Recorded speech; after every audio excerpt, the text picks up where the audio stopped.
새해 두 번째 예배 참여로 모두를 주의 이름으로 축복합니다. 올 한 해에는 여러분의 모든 닫혔던 문들이 활짝 열려지기를 축복합니다. 옆에 한번 이렇게 축복하시죠. 올해는 다 문이 활짝 열리기를 바랍니다. 우리 앞에 닫혀있던 자녀의 문, 취업의 문, 직장의 문, 사업의 문 다 활짝 열려지기를 축복합니다. 여러분, 미생이라는 드라마를 보셨습니까? 매생이도 아니고 웬 미생이냐 이렇게 말씀할지 모르겠는데, 원래는 만화로 나왔던 건데 드라마에서 이제 만든 것이죠. 드라마로 만들었는데, 미생은 원래 바둑 용어라고 그래요. 저는 오목은 잘 두는데 이 바둑은 별로입니다. 이 바둑에서 살려면 두 집을 벌려야 살 수 있는데, 바둑 두는 분들이 아다리 그거 많이 하잖아요. 아다리를 쳤는데 대처하지 않으면 어떻게 되죠? 죽게 되죠. 그래서 미생이라는 말은 바둑에서 이 미생마, 아직 살아남지 못한 그런 수다, 마다 그런 뜻입니다. 그래서 그거를 잘 하면 완생, 완전하게 살릴 수도 있고, 그걸 대처를 하지 못하면 완전히 죽은 사석, 죽은 돌이 될 수도 있다라는 거예요. 여기에서 나온 이제 드라마의 제목인데요. 이 프로 바둑 기사를 꿈꾸던 장구레라는 이 젊은 친구가 입단 테스트에 떨어지고 나서 취직을 하게 됩니다. 이 취직을 해서 정말 직장 초년병으로서 직장생활하면서 좌충우돌하고 온갖 권모술수가 난무하는 직장에서 정말 힘겹게 살아가는 그 삶의 이야기를 그린 그런 내용이죠. 그래서 이 젊은이들 사이에 폭발적인 인기를 얻은 드라마입니다. 여러분, 날 잡아서 한번 보십시오. 어쩌면 저는 이 드라마를 보면서 우리 인생이 바로 미생이 아닌가, 하나님 앞에서 오늘 하루하루를 살고 있는 우리들의 모습이 바로 온전하지 못하고 완전하게 살아있지 못한 그런 미생마와 같은 존재들이 아닌가라는 것입니다. 이것을 우리가 잘 대처를 하면 살아나서 완생할 수도 있고, 자칫 우리가 실수하거나 좌절하거나 낙심해서 포기해버리면 그냥 완전히 무너져버리는, 완전히 죽은 말이 돼버리는 그런 형국이 될 수도 있다라는 것이죠. 오늘 우리 인생을 어떻게 하면 이 미생마에서, 미생의 삶에서 완전하게 살아나는 이 완생의 삶으로 우리가 회복될 수 있을 것인가.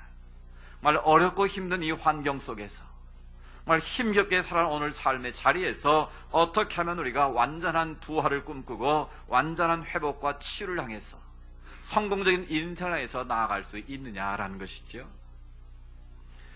그 일을 위해서 미생에서 완세로 나가는 그 길목에서 우리의 가장 중요한 한 가지가 있는데, 그것이 바로 변화라는 것입니다. 쌤이 제가 수차례 변해야 산다라는 설교 말씀을 드린 적이 있습니다. 새해가 됐다고 해서 새해가 되는 것은 아닙니다. 어제의 모습 그대로 그 생각과 그 모습 가지고 오늘이 있으면 새해는 되었지만 내 삶은 여전히 과거에 머물고 있는 것이죠. 그래서 2015년 새해라는 선물이 우리에게 주어졌는데, 새해를 새해되게 만들려면 우리 안에 있는 옛사람의 모습을 벗어버리고 새로운 삶의 가치관과 새로운 미래를 향해서, 열린 미래를 향해서 우리가 주체적으로 뛰어들 때만 새해는 새해가 될 수 있다는 것이죠. 바로 그 중심에 변화라는 이 단어가 개입이 되어야만 한다는 것이죠. 우리가 변하지 않고는 새 시대를 맞이할 수 없습니다. 변하지 않고는 새 사람이 될 수도 없고 새로운 미래의 주인공이 될 수 없다라는 것이죠. 그래서 우리가 새해가 되면 변화에 대한 열망과 기대를 가지고 많은 계획들을 세웁니다. 꿈을 꿉니다. 그것을 위한 목표를 세웁니다. 이런 새해 어떤 목표를 세우셨습니까? 직장생활에서 자기 개발을 위해서 올해 내가 영어를 공부하고 내가 외국어도 배워야겠다, 자기 개발을 위해서 목표를 세운 분도 있을 겁니다. 내가 올해는 운동을 해서 내 몸을 좀 건강하게 관리해야겠다 해서 운동에 관한 목표를 세운 분도 있을 것입니다. 근데 여러분, 그게 잘 됩니까? 안 됩니까? 다 잘 되시나 보죠? 저는 잘 안 되더라고요. 작년에요, 제가 원대한 목표를 세웠습니다. 이게 나이가 들고 점점 이제 체력이 떨어진 것 같아서 이 주일 설교를 하고 나면 다리가 후두들 해가지고, 여러분이 볼 때는 지금 모르지만 제 다리에 얼마나 힘을 주고 서 있는지 모릅니다. 그래서 이 강단을 내려갈 때 보지지 않으려고 굉장히 애를 쓰고 있습니다. 그래서 이 하체에 힘이 떨어져가지고 안 되겠다, 운동을 해야겠다. 내 마침 신문 전단지가 들어오는데 헬스에 하는 데서 전단지가 들어왔더라고요. 평상시 가격의 3분의 1 가격 정도도 안 되더라고요. 그 가격에 제가 홀딱 넘어가가지고, 그래, 올해는 내가 운동을 해야지. 자꾸 거기에서 1년치 회원권을 제가 끊었던 거 아니겠습니까? 근데 한번 6개월을 끊었다가 실패한 경험이 있었거든요. 그래서 작년에는 내가 무슨 일이 있어도 내가 승리해야 되겠다. 그래서 우선순위를 거의 동안 운동해야겠다. 그래서 거금을 투자를 했습니다. 실은 제가 가기 싫어서 안 간 건 아니에요. 가고 싶었는데 이 머리로는 가고 싶은데 몸이 움직이지 않을 때가 참 많더라고요. 그래서 몇 번쯤 갔을까요? 저는 360일 동안 갈 수 있는 권리를 돈을 주고 샀는데 제가 가서 확인해 보니까 한 10번 갔더라고요. 그 처음에 끊고 갔더니요, 사람들이 막 바글바글 해요. 런닝머신 한번 타려면 줄 서서 대기해야 되더라고요. 근데 몇 달 있다 한번 가봤더니 썰렁하더라고요. 그러니까 다 저 같은 사람들이겠죠. 연초에 맘먹고 작정하고 끊었다가 얼마 지나지 않아서 다 못하는 것이죠. 여러분, 그렇습니다. 우리가 때로는 대가를 지불하고 결단도 하고 작정도 해보지만 이게 내 마음대로 되지 않는다는 데 문제가 있습니다. 근데 여러분, 왜 우리가 결단을 하고 우리가 목표를 세우는 자꾸 실패하는 것일까요? 왜 자꾸 그 목표에 나가지 못하는 것일까요? 여러분, 우리의 마음속에는 변화를 원하면서 변화에 대한 두려움이 있습니다. 왜 변화를 두려워합니까? 현재의 삶이 편하기 때문에 그래요. 우리는 본능적으로 익숙해진 것을 좋아합니다. 여러분, 예배에 와서 앉으실 때도 앉는 자리가 다 정해져 있습니다. 그래서 어디쯤 보면 집사님이 계시겠다 다 보이거든요. 왜냐하면 습관이거든요. 그것도. 그러니까 어떻게 아세요? 그런데 보면 압니다. 왜냐하면 앉는 분이 다 자리가 거의가 정해져 있거든요. 이 습관이 무서운 거예요. 나도 모르게 내 안에 길들여진 습관을 벗어난다는 것이 쉽지 않습니다. 우리가 쉽게 습관에 대해 설명할 때 이런 거 하잖아요. 그럼 팔짱 한번 껴보십시오. 빨리. 팔짱 한번 껴보세요. 이게 오른손이 위로 올라갑니까? 왼손이 올라갑니까? 이건 다 자기 맘대로예요. 정답이 없습니다. 그럼 자기가 지금 한 것에 반대로 한번 해보세요. 빨리 반대로 해보세요. 계속 지금도 왔다 갔다 하시는데, 여러분 그만하시고 이제. 여러분, 이게 쉽지 않습니다. 나도 모르게 습관화된 이것을 바꾸려고 하면 이게 이렇게가 맞나 이렇게가 맞나 이게 헷갈리는 거예요. 그만큼 우리 안에 체득되어진 습관을 변화시킨다는 것은 어려운 거예요. 잘못된 습관, 잘못된 삶의 태도를 우리가 바꾼다는 것, 변화시킨다는 것은 결코 쉽지 않다는 것을 의미하고 있습니다. 미래에 대한 두려움 때문에, 또 변화를 하려면 대가를 지불해야 되는 것 때문에, 때로는 그 열정이 부족해서 우리가 목표를 정하고도 이루지 못할 때가 참 많습니다. 오늘 우리가 어떻게 하면 이 미생의 삶인 우리의 인생을 하나님이 기뻐하시는 완생의 삶으로, 하나님이 기뻐하시는 복된 인생으로 바꿀 수 있을 것인가? 그 변화에 대한 말씀이 오늘 이야기의 핵심이 되겠습니다. 예수님께서 오늘 우리에게 주시는 말씀의 배경은 이렇습니다. 오늘 똑같은 얘기가 마태복음 9장에도 기록이 되어 있는데요, 예수님께서 세관에 앉아있는 레위를 부르십니다. 이 세리를 부른 게 뭐가 문제가 되나 생각할지 모르지만, 그 당시에, 예수님 당시에 이 세관원에서 일한 세리들, 오늘날은 세무 공무원들이죠. 그 당시의 공무원들은 유대 사회에서는 굉장히 좀 안 좋은 사람으로 평을 했습니다. 왜? 로마의 돈을, 세금을 얻어서 로마에 바치고 나머지는 자기가 이제 가지게 되는데 필요 이상으로 많이 걷어서 많이 가졌기 때문에 그렇습니다. 그래서 심지어 동족의 피를 빨아먹는 사람들이라고 말할 정도로 굉장하게 세리들을 혐오했습니다. 그래서 죄인 하면 그 당시에 세리, 몸을 파는 여자들, 이런 사람들이 떠오를 정도로 굉장히 그 당시에 무시당하고 죄인 취급당했던 것들이, 자들이 바로 이 세리였다는 거예요. 그런데 메시아로 오신 예수님이 누구하고 지금 식사를 하십니까? 세관에 있는 세리였던 레위를 불러가지고 그 집에 들어가서 쟤들과 함께 먹고 마시고 즐거워하고 있다라는 거예요. 그것을 누가 봤습니까? 마태복음에서 보면 세례 요한의 제자들이 예수님께 우리는 금식하는데 바리새인과 서기관들은 금식하는데 왜 당신의 제자들은 금식하지 않느냐고 질문하고 있습니다. 오늘 본문에 보면 그들이라고 나와 있는데 그들은 누군지는 분명히 알 수는 없습니다. 분명한 것은 질문을 던진 핵심은 바로 그것입니다. 세례 요한의 제자들도 금식을 하고 또 바리새인과 서기관들의 제자들도 다 금식을 하는데 왜 당신의 제자들은 금식과 기도를 하지 않는 것입니까? 그때 예수님의 대답이 오늘 본문의 내용입니다.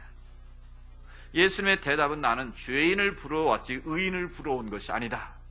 그 대답을 하셨는데 그 질문에 의해서 왜 당신의 제자들은 금식하지 않습니까? 라고 묻는데 세례 요한의 제자들은 어떤 사람들이었는가 하면 쿰란이라는 공동체 속에 살고 있던 사람들입니다.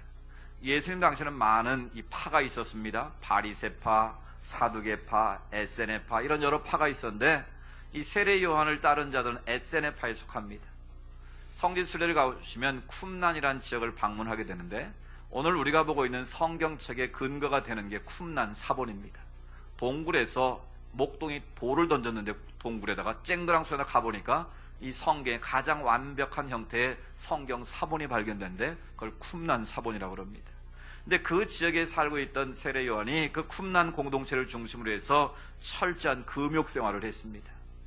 늘 기도와 금식에 힘썼던 구별된 삶을 살았던 자들이 바로 이 세례 요한을 따르는 자들입니다. 그러니까 그들은 예수님이 왔지만 여전히 율법적인 삶과 금욕적인 삶을 통해서 자기 의를 이루고자 했던 사람들이었다라는 거예요. 또 바리새인들, 서기관들은 어떤 사람들입니까?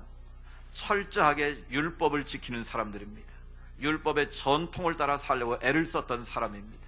그래서 율법의 모든 것을 그대로 문자로 지켜서 자기 의를 가지고 구원받고자 했던 사람들이 예수는 바로 그들을 향해서 왜 당신의 제자들은 금식하지 않습니까? 그 당시 사람들은요 일주일에 2번씩 반드시 금식을 했습니다. 바리새인과 서기관들은요 월요일과 목요일에 금식을 했는데 목요일 날은 모세가 십계명을 받으러 시내산에 올라간 날이고요 월요일은 십계명을 받고 내려온 날이 모세가 40일 동안 금식하지 않았습니까? 그것으로부터 그들은 일주일에 2번씩 반드시 금식을 했던 것이죠. 그런데 왜 우리는 율법에 따라서 그렇게 금식하는데 당신의 제자들은 금식하지 않느냐고 지금 예수님께 따져 묻는 것입니다.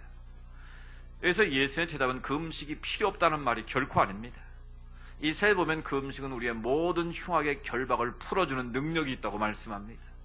실은 오늘 우리의 문제는 너무 금식을 안 해서 문제지 해서 문제가 되지는 않습니다. 여러분 할 수만 있으면 금식하십시오. 하나님 앞에 정말 결단해 내리고 끊을 일이 있다면 주님 앞에 엎드려 금식하며 기도하시면 하늘의 능력을 우리가 덧입을 수 있습니다. 그런데 오늘 예수님이 말씀하시는 핵심은 바로 그것입니다. 너희가 금식하는 자체가 나쁜 것이 아니라 금식의 때와 장소, 그 의미가 중요하다는 거예요. 그래서 혼인잔치에 신랑의 비유를 하십니다. 지금 신랑이 있는 혼인잔치가 벌어지고 먹고 마시고 즐거워하고 있는데 그때 나는 금식하고 있어. 나는 안 먹어. 너 어떻게 금식하는 날 이렇게 음식을 먹고 즐기냐? 그렇게 말하면 되겠느냐는 거예요. 여기서 혼인집의 신랑은 바로 예수 그리스도를 말씀하는 겁니다. 근데 너희가 금식해야 될 때가 있다는, 그러나 지금은 아니라는 것입니다. 언제 해야 되는가? 그때는 신랑이 빼앗길 날이 온다는 거예요. 그날이 언제겠습니까? 예수님께서 우리 죄 때문에 십자가에 달려 돌아가실 그날은 너희가 애통하는 마음으로 하나님 앞에 금식해야 된다라는 거예요.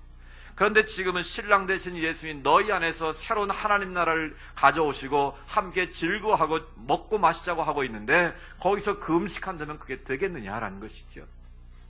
그런 측면에서 예수님은 금식의 바른 때와 금식의 의미를 다시 생각하게 만드신 겁니다.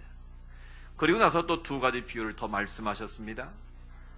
헌 배 조각이 있고 생배 조각이 있는데 생배 조각으로 만든 옷을 한쪽을 떼가지고 헌 배옷이 찢어졌다 그걸 꿰매놓으면 이건 찢어져서 다 못 쓰게 된다는 거예요. 새 옷도 못 쓰게 되고 헌 옷도 못 쓰게 된다는 거예요. 왜 그럴까요? 생배옷은 신축성에서 늘어납니다. 늘었다 줄었다 하는데 헌 배옷은 이미 신축성이 떨어졌기 때문에 그대로 있습니다. 그래서 꿰맸는데 늘어나면 이게 찢어진다는 거예요. 그러니까 둘 다 못 쓰게 되고 어울리지가 않는다라는 말씀이에요. 여기서 생배 조각은 뭘 상징하겠습니까? 바로 예수 그리스도의 복음을 상징하는 거예요. 예수님께서 가져오신 하나님의 나라를 의미하는 게 바로 생배 조각이에요. 근데 헌배 조각은 바로 여전히 율법에 매여 있는, 구습에 매여 있는 그런 바리새인 서기관들의 그런 모습을 예수님이 지금 말씀하시는 거예요. 세 번째 비유는 바로 새 포도주는 새 부대에 담아야 된다라는 말씀입니다. 만약 새 포도주를 헌 부대에 담게 되면 찢어져서 포도주도 버리고 부대도 못 쓰게 된다는 거예요. 오늘날은 푸대를 이 합성으로 해서 잘 만들지만 예수님 당시에는 푸대를 만드는 방법이 간단했습니다. 짐승을 잡아서 목을 치면 그 안에 내장을 다 꺼내고 그걸 뒤집어서 말리게 되면 그게 바로 푸대가 되는 거예요. 다리만 묶으면 이제 다 밀폐되지 않습니까? 그런데 이 오래된 푸대는 신축성이 없어 다 늘어져 있습니다. 근데 새 포도를 담고 거기다 집어넣으면 어떻게 될까요? 포도주는 발효가 되면 이게 팽창을 하지 않습니까? 그러면 터지게 된다는, 그러면 다 못 쓰게 된다는 거예요. 바로 새 포도주는 새 푸대에 담아야만 발효가 돼도 팽창을 해도 늘어나기 때문에 다 보존될 수 있다는 거지. 여기서 새 포도주와 새 푸대는 뭘 상징하겠습니까? 예수님과 함께 도래한 하나님의 나라를 상징하는 거예요. 예수 그리스도의 복음이 통치하고 다스리시는 나라를 상징하는 표현입니다. 낡은 부대와 낡은 오래된 포도주는 뭘 상징하겠습니까? 바로 구약의 율법과 전통에 매여 있는 사람들, 여전히 옛 과거의 습관에 매여서 의식에 매여 살고 있는 자들을 의미하는 거예요. 그럼 예수님 말해서 율법이 나쁜 것인가? 전통과 의식이 다 나쁜 것인가? 그렇지는 않습니다. 형식은 내용을 담는 그릇입니다. 형식이 있어야 내용이 존재한다는 것이죠. 그런데 형식주의가 되면 문제가 된다는 거예요. 알맹이는 남지 않고 껍데기만 붙잡고 있다면 그것은 문제라는 것입니다. 그런데 안타깝게도 예수님 당시의 바리새인이나 서기관들은 본질, 복음의 본질인 알맹이는 놓쳐버리고 껍데기인 율법의 형식만을 붙잡고 지금 몸부림치고 있다라는 거예요. 그래서 너희가 지금 너희 안에 있는 이 율법의 틀을 벗어나지 못하면, 껍데기에서 벗어나지 않고 변화되지 않으면 하나님 나라의 새로운 백성이 될 수 없다는 거예요. 하나님 나라의 새로운 주인공으로 살아갈 수 없다는 것입니다. 새 시대에 새 의무를 가지고 하나님을 섬겨야 되는데 너희는 자기 의를 가지고 여전히 버티고 있다라는 것이죠. 예수님은 지금 변화할 것을 촉구하고 있는 것입니다. 어쩌면 오늘 이 시대를 살아가는 우리를 향해서 주시는 주님의 도전의 말씀입니다. 우리가 예수를 믿는다고 하면서도 여전히 율법의 멍에를 메고 있다면, 과거의 전통이나 과거의 구습이나 나쁜 것에 매여서 여전히 그 자리에 머물고 있다면, 주님과 함께 도래한 새 시대, 새 나라, 하나님 나라의 백성으로서의 삶을 살 수 없다라는 거예요. 모양은, 형식은 그럴듯하지만 본질에서 하나님 나라와 거리가 먼 삶을 살 수밖에 없다라는 거예요. 그래서 오늘 예수님께서는 너희가 하나님 나라의 백성으로 살기 위해서, 예수 그리스도의 복음의 능력을 덧입고 살기 위해서는 변해야 된다는 겁니다. 새롭게 도전해야 한다는 겁니다. 과거의 모든 것을 버리고 새로운 삶의 자리로 나아가지 못하면 여전히 과거의 인습에 매이고 습관에 매이고 의식에 매여서 전통에 매여서 새로운 하나님 나라를 이루어갈 수 없다는 것이죠. 그래서 우리가 어떻게 하면 변할 수 있겠습니까? 우리가 어떤 모습으로 변해야 되겠습니까? 첫 번째는 영적인 신축성을 가져야 한다는 겁니다. 이 헌 뱃조각과 헌 푸대의 공통점은 신축성이 없다는 것입니다. 이미 늘어져서 탄력이 다 없어졌다는 거예요. 여러분, 늘어난 고무줄은 어디다 쓰겠습니까? 아무 쓸데없는 것이죠.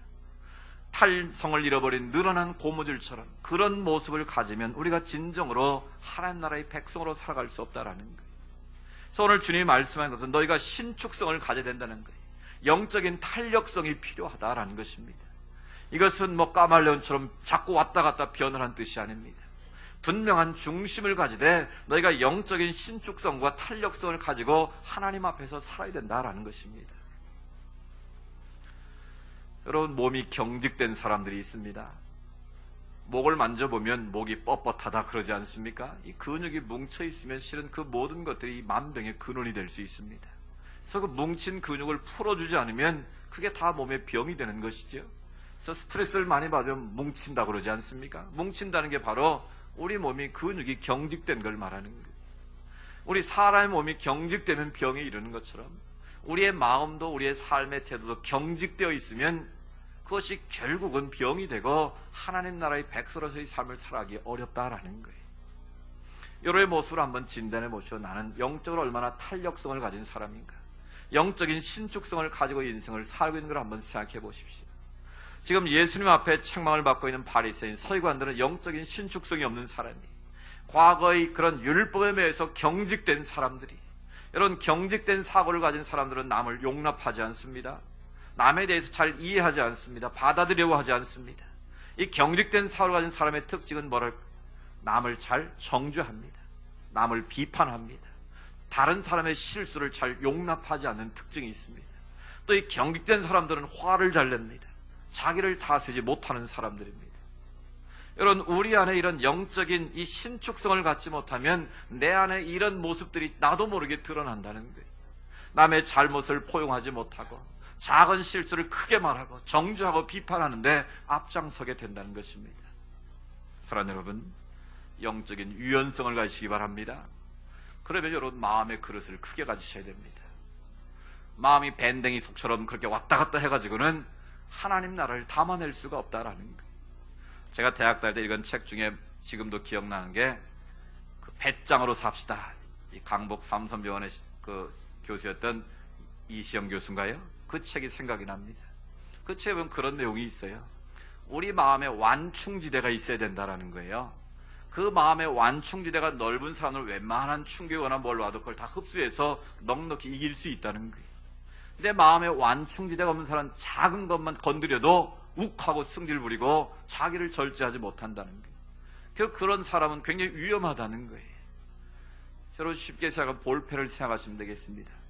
여러분, 모나미 볼펜에 있는 그런 용수철은 어떻습니까? 쉽게 누르면 그냥 찌부러들지요. 탄성이 별로 좋지 않습니다.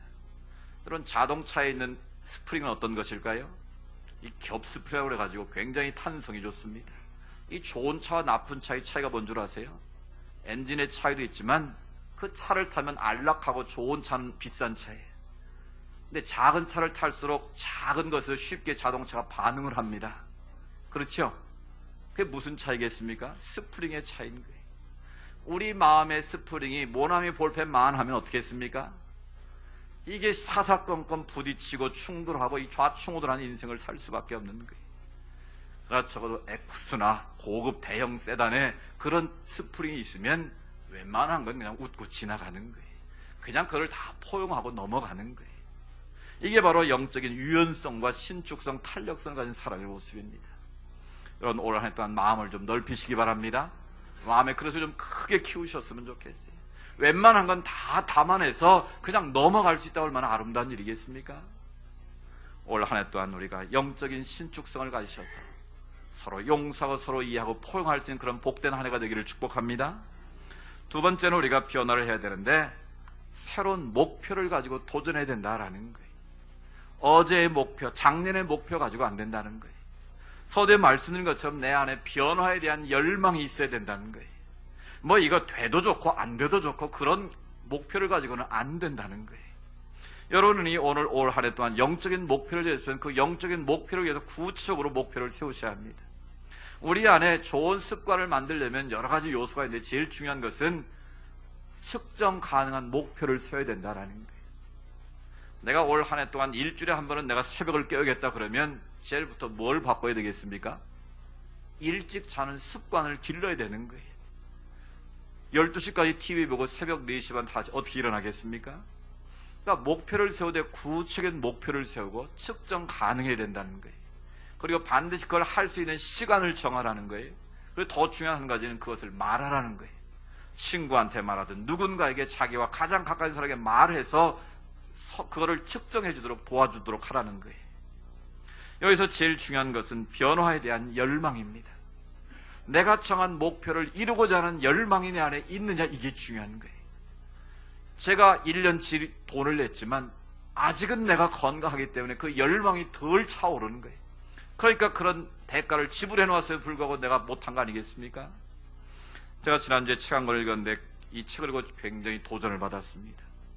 여러분도 한번 이 책 읽어보시면 좋겠는데요. 내 안에 잠든 엔진을 깨워라. 책 제목이 멋있잖아요. 내 안에 잠든 뭘 깨우라고요? 엔진을 깨워라. 이런 엔진이 멈춰 있으면 죽은 겁니다. 내 안에 잠든 엔진을 깨워라. 이 어떤 분이 쓴 책이냐면요, 현대자동차 부회장을 지닌 그 이현순 씨가 쓴 책이에요.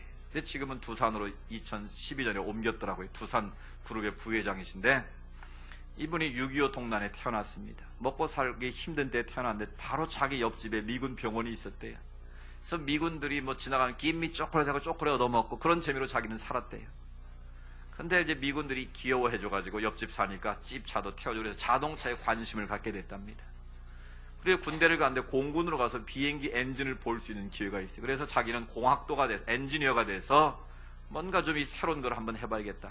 그래서 미국으로 유학을 갔답니다. 가서 기계공학 박사가 됐어요. 그래서 자동차 엔진을 연구를 했는데 이 사람이 G라는 자동차 회사의 연구원으로 취직을 했습니다. 그러니까 자기 인생의 미래가 보장된 사람이에요. 근데 그 당시에 고 정주영 씨가 자동차 회사를 만들었는데 이게 자동차를 기껏 만들어봐야 당시 미쯔비시 회사의 설계도를 갖다가 조립하는 수준이었대요. 당시에 죽어라고 일해가지고 800억을 벌었는데 1년에 450억을 로열티로 내고 말았대요. 그러니까 열이 받은 거예요. 이거 우리가 돈 벌어가지고 다 일본 좋은 일 하게 되겠냐. 이 자동차를 한번 우리가 엔진을 개발해서 우리가 한번 만들어보자. 여러분요, 세계에서 자동차 완성품을 만드는 나라가 몇 나라쯤 될 것 같습니까? 저도 놀랐는데 6나라밖에 안 돼요. 자동차를 완제품을 생산하는 나라가 6개 나라밖에 안 돼요. 그런데 우리나라가 지금 세계 5위의 자동차 생산국이 됐습니다. 할렐루야. 800만 대를 생산하고 있어요. 우리나라가 세계에 수출하는데. 근데 거기에는 바로 이현순 씨라는 이분의 헌신과 노력과 열정이 있었더라고요. 그래갖고 이 누구죠? 정주영 씨가 그 사람을 찾은 거예요. 유일하게 한국인으로서 자동차 엔진을 만드는 그 사람을 찝어가지고 부른 거예요. 근데 월급을 주는 거 보니까 3분의 1밖에 안 되더래요. 그런데 이분이 생각하기를 내가 지금 지위에서 일하는 미국을 위해서 일하는 거지 조국을 위해서 일하는 건 아니지 않느냐. 내가 조국을 위해서 뭔가 한번 일해봐야겠다. 결단을 하고 왔는데 조건은 뭐였냐면 내가 하고자 한 대로 다 지원을 해달라. 그래서 오자마자 3,500평 연구소를 지어달라 그랬대요. 그리고 그 사람이 1년에 배정된 예산이 2조 5천억이었대요. 놀라지도 않으시네. 2조 5천억을 매년 자기가 계산해보니까 매일 100억씩을 자기가 쓸 수 있더래요. 그만큼 전폭적인 지원을 해준 거예요. 그 소식을 알고 일본의 미쯔비시 회사의 회장이 직접 한국을 찾아왔답니다. 당신 회사에 물건이 하나 들어왔다는데 그 사람 내보내라고 그러더래요. 그래서 정주영 씨가 이런저런 거절했답니다. 그 다음에 또 와가지고 하는 말이 그 물건을 내보내면 내가 이전에 너희들이 지금 돈 주고 쓰는 설계도를 다 주겠다고 그러더래요. 그런데 그걸 거절했대. 근데 또 와가지고 하는 말이 그 물건만 내보내면 그 물건은 누군지 아시죠? 내보내면 로열티를 깎아주겠다 그래. 다 안 받겠다 그러더래요. 얼마나 그 좋은 제안이겠습니까? 그런데 정주영 씨가 노 했다는 거예요. 근데 또 와가지고 그럼 그 물건이 만든 엔진을 좀 보여달라고 그래요. 그래서 이현순 씨가 완제품 보이지 않고 중간에 실험한 걸 보여줬대. 그래서 묻기를 뭐가 제일 어려웠냐 묻더라는 거예요. 이 자동차 엔진의 온도를 제어하는 그 기술이 제일 어려웠다. 엔진이 과열되면 타버리잖아요. 그래서 그걸 보여줬는데 그 회장이 그걸 보고 깜짝 놀래더라는 거예요. 그 엔진의 구멍이 250개 이상이 뚫렸더라는 거예요. 왜요? 그걸 실험하느라고 수없이 구멍을 뚫어서 그걸 측정하는 과정에서 그런 벌집처럼 만들어 놨더라는 거예요. 그걸 보고요, 이 미스터 회장이 일본에 가서 전 사원을 다 불러 모았답니다. 지금 한국에 이런 현대자동차에 이런 물건이 하나 들어와서 지금 세계적인 엔진을 개발하고 있다. 너희들 정신 똑바로 차려 우리가 먹힐 수 있다. 여러분 놀랍게도요, 6년 만에 이분이 알파라는 엔진을 개발했더라고요. 그 과정에서 엄청난 시련이 있고 실패도 많이 경험했다는 거예요. 자기가 와보니까 그때만 해도 우리나라는 설계를 하는데 다 그리고 있더래. 근데 자기는 미국에서 컴퓨터로 그렸는데 그걸 컴퓨터로 하라니까 사람들이 다 들고 일어나고 우리가 컴퓨터도 모르는데 어떻게 그거를 컴퓨터로 작업하냐. 다 들고 일어나서 못하겠다 그러더래. 우리가 살아남으려면 적응해야 된다. 변해야 된다. 설득을 해가지고 컴퓨터로 작업을 시작했다라는 거예요. 수없이 실패를 거듭해서 알파라는 엔진을 개발하고 그 다음에 세타라는 엔진을 개발하고 계속 개발을 해서 이제는 미국과 일본의 엔진을 수출한 나라가 된 줄로 믿습니다. 이분이 얼마나 열심히 했는지요. 그 개발을 하고 다음 날 입이 돌아갔대요. 2달 동안 입이 돌아서 말을 할 수가 없었다는 거예요. 자신의 모든 것을 걸고 그 자동차 엔진을 개발해서 올인한 결과로 우리나라가 세계적인 자동차 회사가 됐다라는 거예요. 그래서 그분이 그런 말을 하더라고요. 판사가 되면 몇 사람 그냥 사람 살 수 있고, 의사가 되면 좀 더 많은 사람을 살 수 있지만, 엔지니어가 되면, 좋은 기술자가 되면 수억 명도 먹여 살 수 있다는 거예요.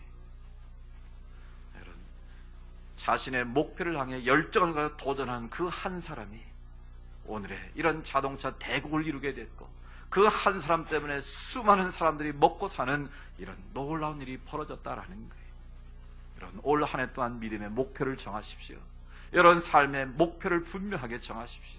내 삶의 엔진이 꺼져 있다면 다시 시동을 거시기 바랍니다. 내 가슴에 엔진이 불이 붙어 뛰게 되면 바로 그 한 사람, 이 기회를 살리고 민족을 살리고 열방을 구원하게 될 줄로 믿습니다. 바로 가슴에 불이 붙은 그 한 사람이 그 일터를 살리고 그 회사를 살리게 될 줄로 믿습니다. 그런 열정을 가진 한 사람이 사업을 하게 되면 그 사업이 날로 창작되는 복이 임할 줄로 믿습니다. 여러분이 바로 그런 믿음의 주인공이 될 수 있기를 축복합니다. 마지막으로 자신이 변해야 한다라는 거예요. 사람은 남이 변해야 된다고 생각합니다. 네가 변하면 다 된다. 아닙니다. 내가 변하면 다 변하는 것입니다. 세상이 다 변하면 내가 안 변하면 아무 소용이 없다라는 거예요. 그래서 마하트마 간디가 이런 유명한 말을 했습니다. 나 스스로가 먼저 세상에 일어날 그 변화가 되어야 한다. 나 자신이 먼저 세상에 일어날 그 변화의 주체가 되야만 다 변화시킬 수 있다는 거예요. 사랑하는 여러분, 내가 얼만큼 변하기 위해서 노력하고 있습니까? 미국 샌프란시스코 가면 투어할 때 보면 그 섬 하나를 보여주는데요, 미국의 죄수를 가둬두는 감옥입니다. 근데 그 감옥 그 입구에 보면 그런 표지판이 쓰여 있습니다. 이곳에 들어온 자는 결코 나갈 수 없습니다. 아무리 노력해도 나갈 수 없습니다. 다 나갈 수 있는 방법은 딱 한 가지입니다. 그것은 도망가는 것이 아니라 자신을 변화시키는 것입니다. 아무리 탈출하려고 애를 써도 못 나간다는, 그러나 자신의 잘못을 깨닫고 새로운 인생의 목표를 가지고 내가 새롭게 변해야겠다 결단하면 그 사람은 새 사람이 돼서 나갈 수가 있다는 것입니다. 그렇습니다. 내가 변해야 모든 것이 변하는 것입니다. 나 한 사람이 변하면 가정이 변화되는 것이고, 나 한 사람이 변하면 우리 교회가 변화되는 것입니다. 나 한 사람이 변화되면 직장이 변화되는 것이고, 회사를 이끌어가는 CEO 한 사람이 변하면 그 회사 전체가 변화가 이루어지는 것입니다. 이런 그 변화의 수가 가장 중요한 한 가지가 있습니다. 바로 내 안에 있는 과거에 묶여있는 줄들을 끊어야 된다는 거예요. 나를 붙잡고 있는, 나를 사로잡고 있는 그 모든 것을 우리가 끊어내지 않으면 여전히 우리는 그 안에 머무를 수밖에 없다는 거예요. 사막에 살아남는 법이라는 그 책에 보면 이런 한 이야기가 소개됩니다. 비행기 한 대가 엔진 고장으로 사막에 불시착을 했습니다. 아무도 다치거나 죽은 사람이 없었습니다. 그래서 남아있는 식량과 물을 가지고 근근히 버티면서 이제 조를 짜서 오아시스를 찾기 시작합니다. 해가 질 때면 사람들이 다 비행기 앞으로 다시 돌아옵니다. 그 비행기가 은신처가 되고 자기들의 어떤 생존의 마지막 수단이라고 생각한 것이지요. 그런데 노력했지만 찾지를 못했습니다. 어느 날 한 사람이 비장하게 말을 합니다. 여러분, 이 비행기를 불태우지 않은 우리는 도저히 살아남을 수 없습니다. 이제 물도 떨어지고 식량도 다 떨어지고 우리가 어떻게 살 수 있겠습니까? 이제는 이 비행기를 불태워버리고 마지막 필사의 각오를 가지고 우리 오아시스를 찾아 나서야 됩니다. 그럴 때만 우리는 살아남을 수 있습니다. 그래서 그 비행기를 불태웠다고 합니다. 불을 지르고 나서 4명씩 조를 짜가지고 마지막이라는 생각을 가지고 흩어져서 오아시스를 찾는데 마침내 찾았다라는 거예요. 그럼 무슨 말이겠습니까? 아직 내가 의지할 곳이 있고, 내가 아직 붙잡을 수 있는 것이 있고, 내가 이거 아니면 안 된다고 붙잡고 있는 그것이 있다면 그것을 내려놓지 않는 한은, 그것을 태우지 않는 한은 여전히 우리는 그 안에 머무를 수밖에 없다라는 거예요. 그 삶에 안주할 수밖에 없다라는 것입니다. 여러분이 안주하고자 하는 그것이 무엇입니까? 이런 그것을 하나님 앞에서 태워야 된다면 태울 수 있기를 원합니다. 끊어야 한다면 끊을 수 있기를 원합니다. 버려야 한다면 버릴 수 있기를 원합니다. 새로운 변화에 대한 열망을 가지고 우리가 믿음으로 도전하는 자에게 하나님께서 새로운 문을 열어주실 줄로 믿습니다. 저절로 문이 열리는 것이 아닙니다. 이런 변화에 대한 열망과 도전의식을 가지고 믿음으로 한 걸음 한 걸음 나아갈 때, 어떤 대가를 지불하더라도 내가 그 하나님의 사명을 이루겠다는 분명한 도전의식과 목표의식을 가지고 갈 때, 우리는 그 열린 문으로 들어가서 주님을 만나고 주님께 영광 돌리게 될 줄로 믿습니다. 오늘도 우리를 새롭게 도전을 기뻐하시는 주님, 그 주님의 부르심에 응답하는 우리 모두가 될 수 있기를 주의 이름으로 축복합니다. 우리 같이 한번 기도하기를 원합니다. 주님, 새해를 주셨는데 우리가 변화되기를 원합니다. 우리는 변화를 원하면서도 정작 변화하지 않으려는 나쁜 습성들이 있습니다. 이것 아니면 안 되면로 붙잡고 있는 그것 때문에 우리가 앞으로 나아가지 못하고 여전히 제자리를 맴돌고 있는 안타까움이 있습니다. 하나님, 나를 새롭게 해주십시오. 분명한 변화의 목표를 가지고 믿음으로 도전하게 해주십시오. 또 올 한 해 우리가 열린 문으로 들어가게 하시고 주의 영광을 선포하게 하시고 하나님의 새 역사를 이어가는 믿음의 사람들이 되게 해주십시오. 우리 같이 한번 기도하기를 원합니다. 오자비로우신 아버지 하나님, 감사합니다. 올 한 해 우리에게 새로운 꿈을 주시고 목표를 주신 것 참으로 감사합니다. 우리는 변화를 원하지만, 미생의 삶을 완성의 삶으로 변화하기를 원하지만 우리는 여전히 매여 있을 때가 있습니다. 영적인 신축성과 탄력성, 유연성을 갖지 못하고 아버지, 우리가 매여 있을 때가 많이 있습니다. 우리가 구체적인 목표와 열망을 가지고 나아가지 못할 때가 있습니다. 우리 자신이 변화되지 않고 남을 변화시키려고 할 때도 있었습니다. 아버지, 우리가 하나님에 대한 주신 분명한 목표와 비전을 가지고 우리가 힘있게 달려갈 수 있기를 원합니다. 우리가 새로워지기를 원합니다. 변화되기를 원합니다. 그래 하나님이 주신 그 열린 문으로 들어가 하나님을 찬양하며 하나님께 영광되는 아름답고 복된 삶이 되게 하옵소서. 주님을 사랑합니다. 주님의 이름을 높여드립니다. 나를 새롭게 하여 주옵소서. 하나님 아버지, 감사합니다. 새해를 주시고 우리에게 새로운 목표를 주셨사오니 감사합니다. 우리는 변화를 원하면서도 현실에 안주할 때가 너무나 많이 있습니다. 우리가 영적인 신축성과 탄력성을 허락하여 주시기를 원합니다. 관용과 사랑의 마음을 부어주시기를 원합니다. 우리의 새로운 믿음의 목표를 허락하여 주시기를 원합니다. 그 목표에서 열정을 품고 달려갈 수 있기를 원합니다. 우리 자신이 먼저 변화되기를 원합니다. 끊어야 할 것이 있다면 끊게 하시고, 버려야 할 것이 있다면 버리게 하여 주시옵소서. 우리가 태워야 할 것이 있다면 태우게 하여 주옵소서. 우리 앞에 주신 새로운 비전과 새로운 목표를 향해서 믿음으로 도전할 수 있는 하나님의 사람들 되게 하옵소서. 우리 앞에 열린 그 열린 문으로 들어가 하나님을 찬양하며 하나님께 영광 돌리는 아름답고 복된 한 해가 되게 하옵소서. 우리를 새롭게 하시는 주님을 찬양합니다. 우리가 그 새로운 도전과 목표의식을 가지고 우리가 힘써 일어나 달려가게 하옵소서. 예수님의 이름으로 기도드리옵나이다. 아멘. 우리 신 말씀 생각하면서 새롭게 하소리 찬양드리기를 원합니다.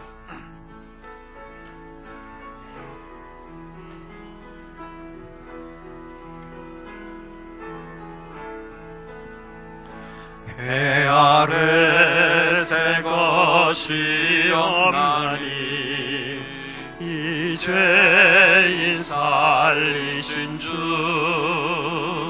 보라 새롭게 된 이 피조물 주의 놀라운 권능 찬양하세 우리 주. 주여 영광 받으소서. 새롭게 하소서. 새롭게 하소서. 새롭게 하소서. 늘 새롭게 하소서.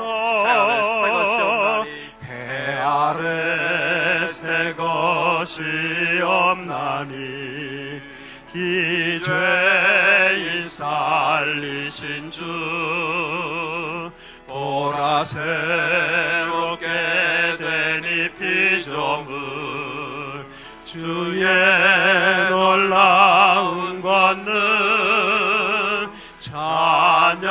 찬양하세 우리 주.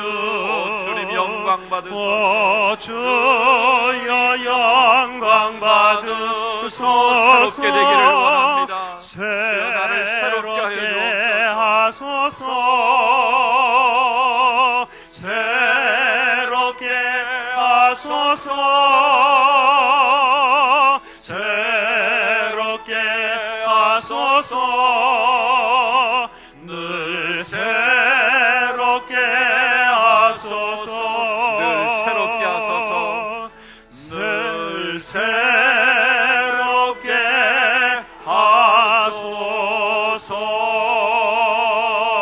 하소서. 아멘. 길이요 진리요 생명 되시는 주 예수 그리스도의 은혜와 변함없으신 하나님 아버지의 놀라우신 사랑하심과 성령님의 인도하시고 위로하시고 교제하심의 역사가 새로운 꿈과 목표를 향해서 열정을 가지고 도전하기를 원하며 세상에 나아가는 주의 백성들 머리머리 위에 믿음의 소원들 위에 이 나라와 이 민족 위에 이제로부터 영원토록 함께 하시기를 간절히 축원하옵나이다. 아멘.